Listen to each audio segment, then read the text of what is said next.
बड़े राज्यों में तो इस समय ऑक्सीजन संकट देखने को मिल ही रहा है। गांव में स्थिति और भी ज्यादा बदतर है। सवाल उठता है कि भारत में कोरोना संकट के बीच ये ऑक्सीजन की किल्लत क्यों हुई? ज्यादा ऑक्सीजन सप्लाई करने में क्या दिक्कत आ रही है?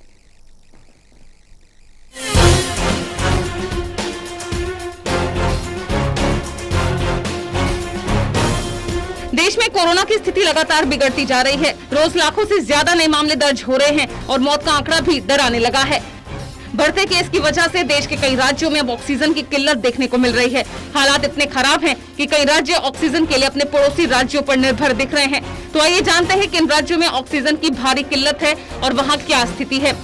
अकेले महाराष्ट्र में इस वक्त 6,38,000 एक्टिव केस हैं। उनमें भी 10% ऑक्सीजन सपोर्ट पर है। ऐसे में राज्य में ऑक्सीजन की डिमांड बढ़ती जा रही है, लेकिन सप्लाई में दिक्कत हो रही है। अभी की बात करें तो महाराष्ट्र की ऑक्सीजन आपूर्ति छत्तीसगढ़ और गुजरात के जरिए पूरी हो रही है और दोनों ही राज्यों की तरफ से महाराष्ट्र को 50 टन ऑक्सीजन दी जा रही है।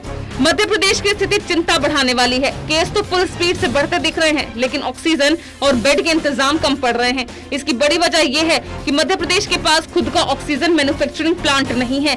राज्य की ऑक्सीजन आपूर्ति गुजरात, छत्तीसगढ़ और उत्तर प्रदेश के जरिए पूरी होती है। गुजरात में भी कोरोना ने ऐसे पैर पसारे कि अब राज्य में प्रतिदिन ऑक्सीजन की डिमांड 500 टन तक जा पहुंची है। बड़े राज्यों में तो इस वक्त ऑक्सीजन संकट देखने को मिल ही रहा है। गांव में तो स्थिति बद से बदतर है। वहां पर न सिर्फ ऑक्सीजन की कमी है, बल्कि ट्रांसपोर्टेशन भी बड़ा मुद्दा है। आपको बता दें कि देश 7,000 मीट्रिक टन तक मेडिकल ऑक्सीजन का उत्पादन कर सकता है।